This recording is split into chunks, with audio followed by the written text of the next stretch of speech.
Fala, físicos radiantes! O meu nome é Lucas. E o meu nome é Fernando, e juntos apresentamos o Café com Quarks. Hoje veremos como a energia nuclear pode ser utilizada e como você pode fazer uma bomba atômica. E demais curiosidades sobre o uso da radioatividade. Como você pode ser contaminado por uma banana, por exemplo. Episódio passado vimos como a radioatividade funciona, como acontece a quebra dos elementos. E basicamente o episódio inteiro vai se basear na quebra dos elementos, a fissão nuclear. A fissão nuclear é aquela separação que acontece quando um elemento X vira um elemento Y de número atômico inferior. É liberada energia nesse processo e é essa energia que é usada em demais lugares aí, bombas atômicas, por exemplo, ou usinas nucleares. Tudo começa no enriquecimento do urânio. O urânio, naturalmente, ele tem muito pouca radiação. E é necessário um processo que a gente chama de enriquecimento para a gente pegar a parte radioativa dele. O urânio vem da natureza com aproximadamente 0,7% de urânio-235, o qual é utilizado para fazer bombas atômicas. E isso é muito pouco, né? A gente só precisa pegar um isótopo que é dificilmente encontrado na natureza. E ele está encontrado no urânio, no minério de urânio, só que a gente precisa separar ele do urânio que a gente não quer. Porque senão a gente tem um urânio que não é radioativo e não vai servir pra nada. Porque a gente quer urânio radioativo. Vai servir pra fazer vidro de urânio. Então pegamos uma certa porção de urânio e colocamos meio que em uma centrífuga, lá nas usinas nucleares, etc. Essa centrífuga... Basicamente a centrífuga gira, gente. E... antes do urânio, quando o urânio está indo para a centrífuga, ele tem um processo que ele é triturado e ele também é vaporizado, né? E aí a separação é feita dos gases. Porque não adianta a gente colocar uma pedra lá e girar a centrífuga, ele não vai se separar. Então, basicamente, esse gás lá dentro da centrífuga, ele é separado. Ele gira muito rápido e aí a parte mais pesada fica para baixo e a parte mais leve sobe. E nessa separação do urânio, encontramos os isótopos 235 e 238. E o que necessitamos para fazer a fissão nuclear é o 235.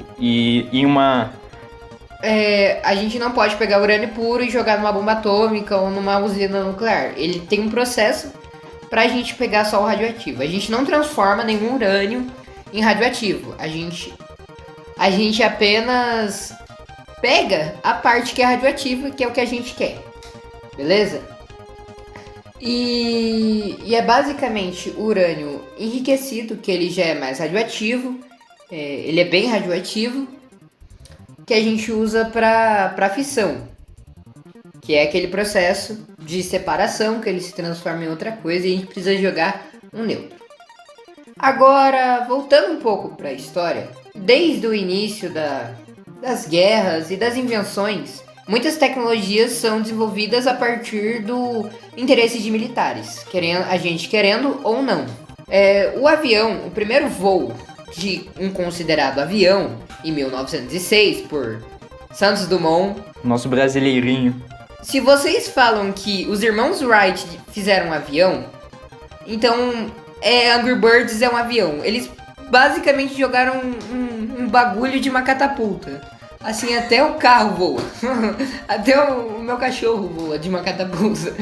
É simples. O Santos Dumont pegou o motor, fez um maior trabalho de deixar o negócio leve, modificar, fazer uma estrutura, o bagulho voar.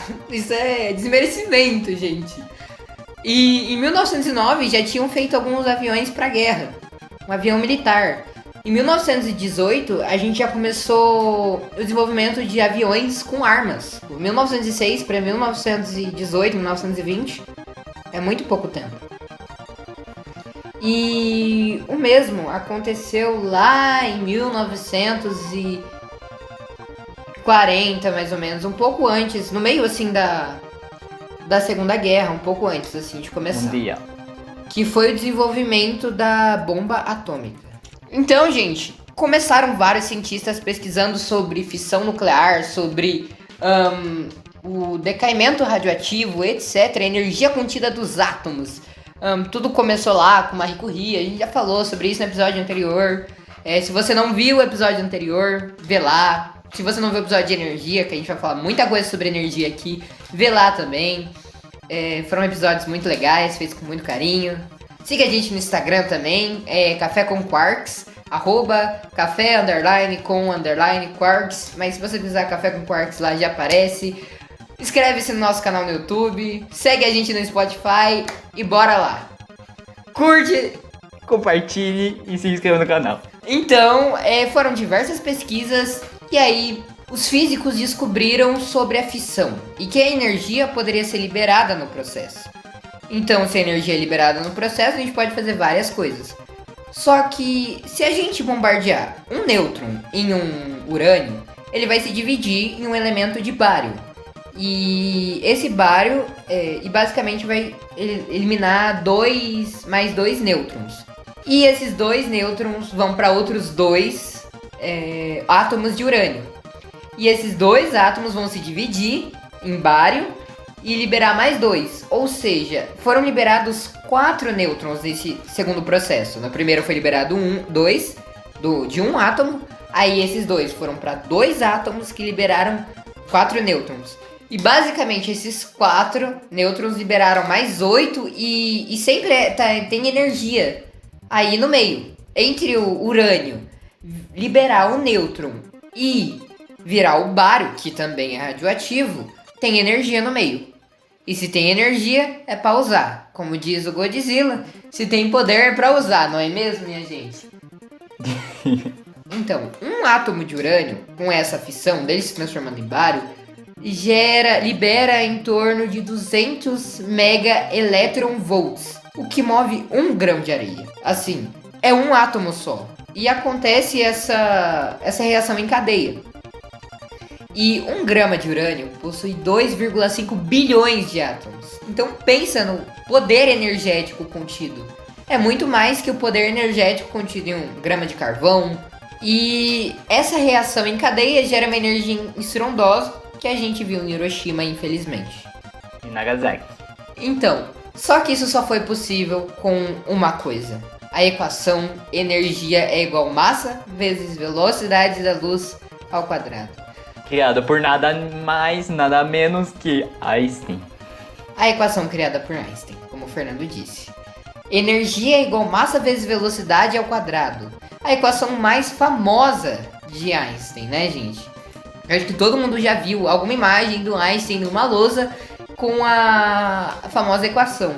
E com giz na mão. E ele mostrou que a massa e a energia são intercaláveis. E aí liberou o terreno para o estudo da energia nuclear. E Einstein fugiu do regime nazista de Hitler, pois ele era judeu. Então, basicamente, Einstein ajudou na carta que levaria à criação do Projeto Manhattan. O Projeto Manhattan foi basicamente várias pesquisas e uma tentativa de criar uma bomba atômica. E é uma energia estrondosa, né, gente? E eles precisavam testar em algum lugar. Tiveram várias ilhas que eles foram e uma delas foi a Fenda do Biquíni. Sim, o Bob Esponja está envolvido com a radioatividade. Se não fosse por causa de Einstein, não existiria Bob Esponja. E depois da bomba ter sido desenvolvida, basicamente ela funciona com um pouco de TNT, o famoso explosivo, que basicamente é a união de vários gases explodindo mesmo, com o conceito de combustão. E aí esses gases, assim, essa explosão, que faz com que o nêutron seja jogado pro urânio e aconteça toda essa mega reação. E não temos controle sobre essa mega reação e explode tudo. Então, basicamente, as bombas funcionam como uma extração de energia da fissão nuclear dos átomos de urânio e plutônio, que geram, com a ajuda de TNTs, geram uma reação em cadeia de explosões sequenciais, liberando mais ou menos o equivalente à explosão de 21 toneladas de dinamite. Então eles conseguiram desenvolver armas atômicas que poderiam declarar o fim da guerra. E meio que foi isso que aconteceu. Hitler se sentia perdido da guerra e ele se matou. Porque ele viu que ele não ia dar de nada. Só que o Japão quis continuar na guerra, ele não quis parar. E o Japão não quis parar a guerra e os Estados Unidos, já que você não vai parar, eu vou fazer com que você pare. E tacou lá uma bomba. O Japão não desistiu, tacou-lhe outra bomba, o Japão se rendeu. O Japão tem uma política muito característica com relação à rendição. Parecidos com o Kong, ele não se rende nunca, até que esteja totalmente derrotado. Inclusive, essa coisa das bombas atômicas, eles tiveram um pouco de aversão e criaram seu próprio monstro. Aí surgiu o Godzilla. Pra quem não sabia, essa é a origem do Godzilla. Tem muita relação com o desastre nuclear que aconteceu lá. E pensa quanta energia foi liberada, gente. Pessoas no centro da explosão, elas não ficou nenhum resquício. Elas foram completamente incineradas. Pensa nisso, gente. É uma explosão muito grande, é uma energia muito grande. E estima-se que cerca de 140 mil a 350 mil pessoas morreram em Hiroshima, uma das cidades que foi lançada uma bomba nuclear dos Estados Unidos, e em Nagasaki, 74 mil pessoas.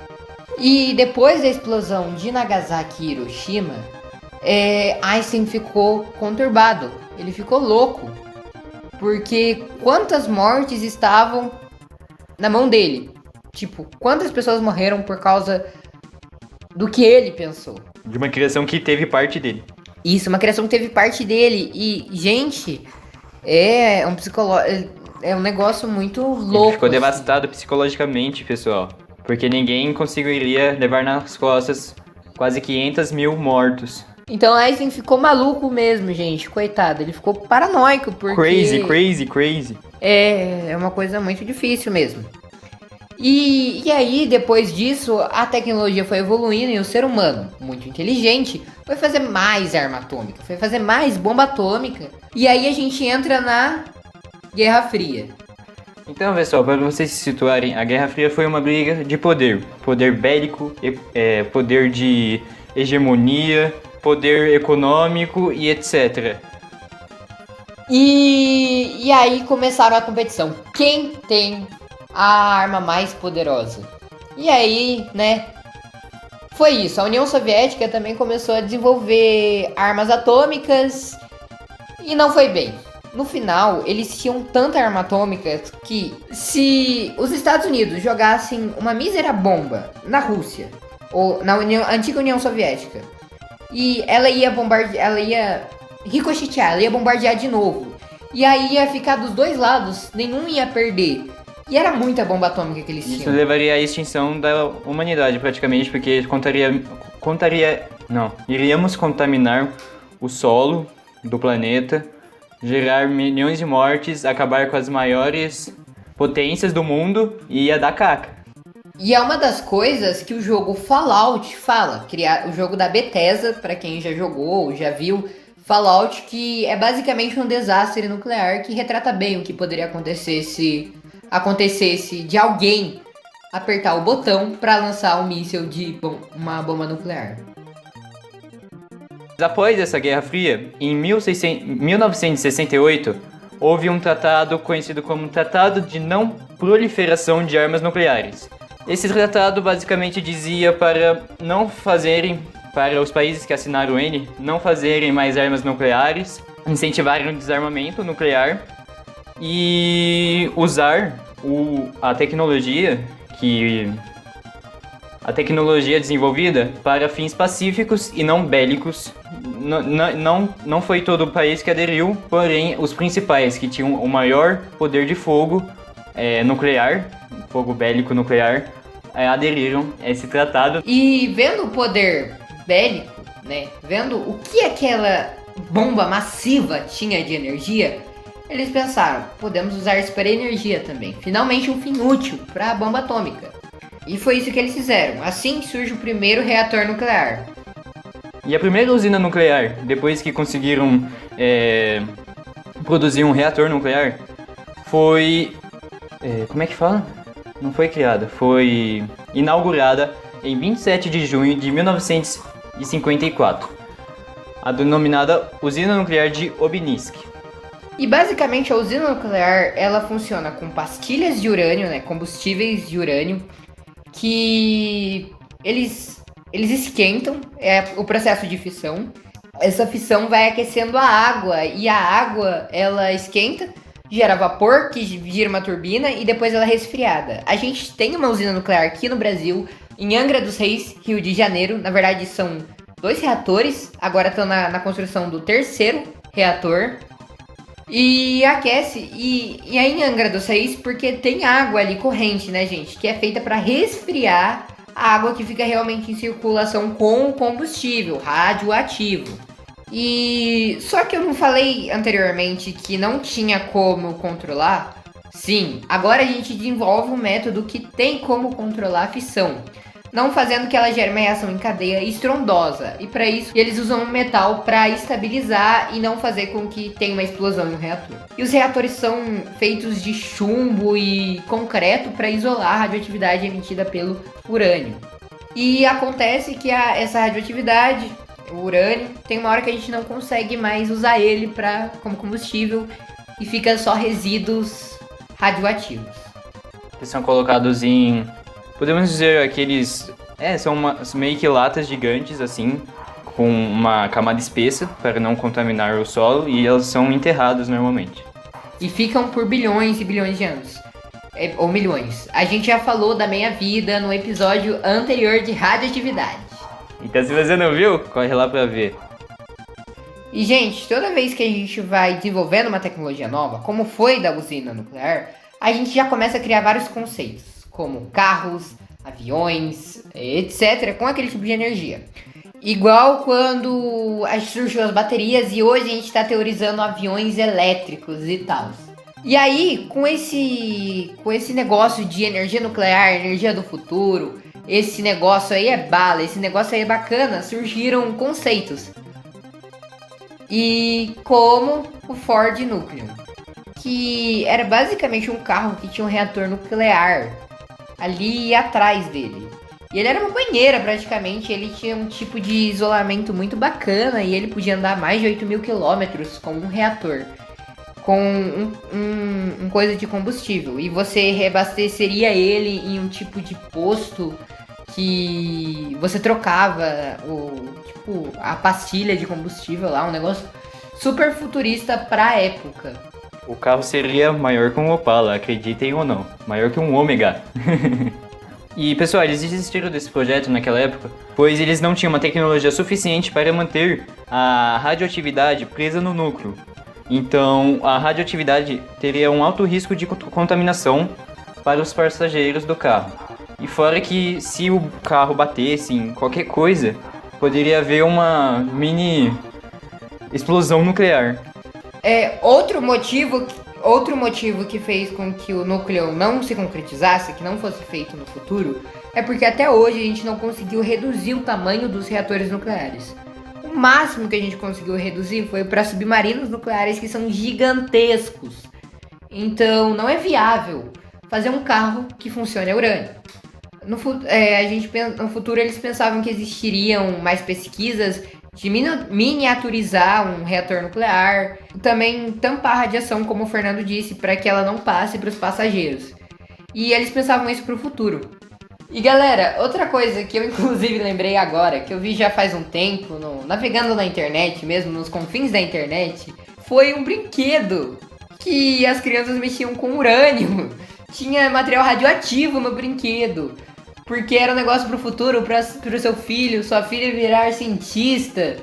E acabava matando seu filho no processo, não é mesmo?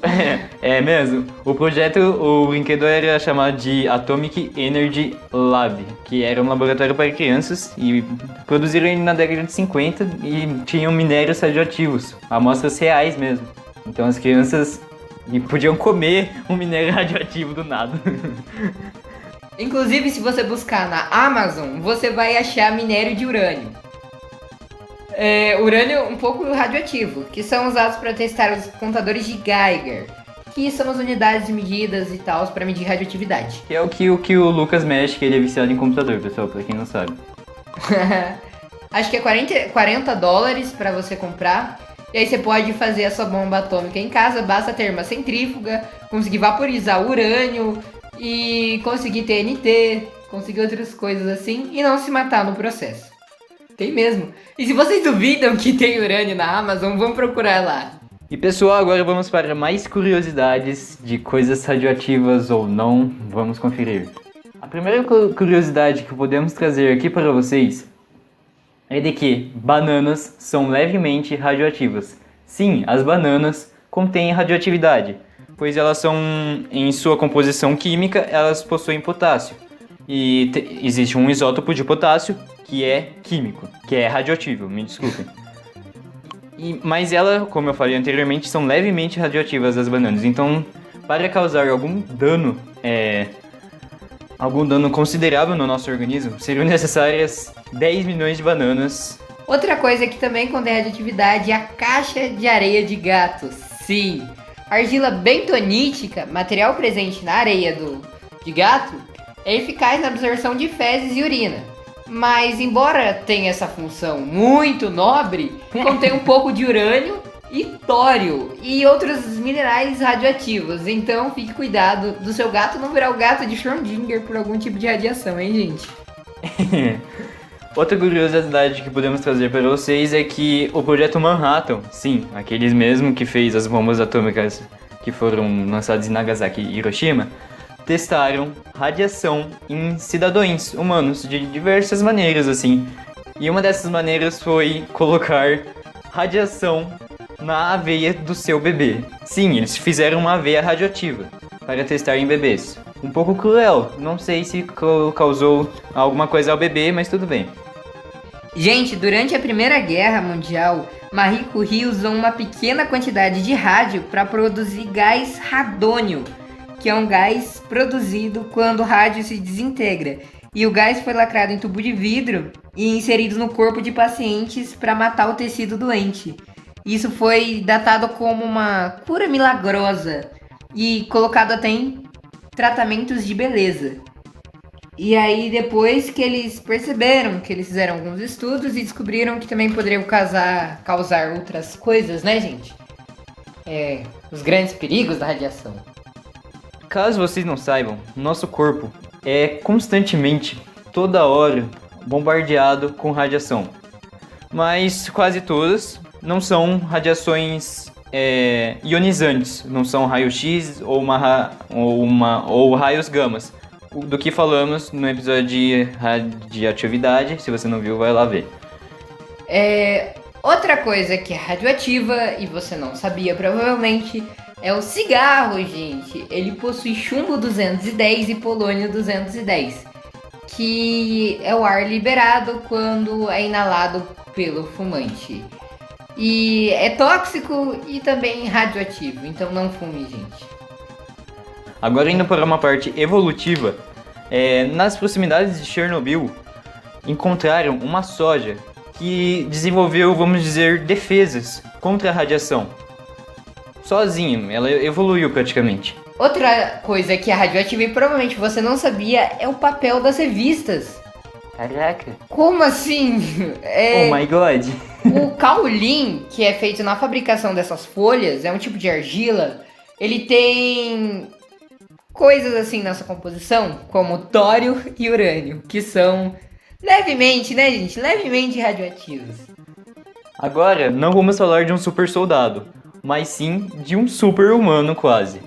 O mesmo projeto Manhattan injetou uma quantidade considerada de plutônio em um pintor chamado Albert Stevens. Mas mesmo assim, ele sobreviveu aos efeitos radioativos e conseguiu viver por mais 20 anos.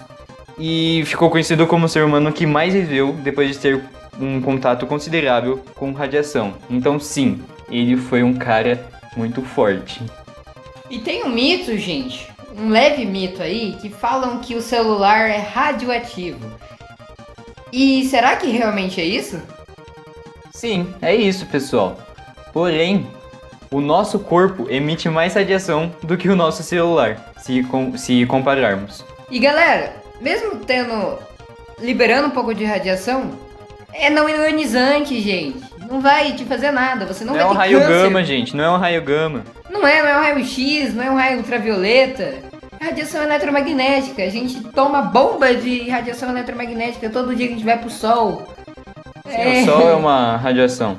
É. Faz radiação, na verdade.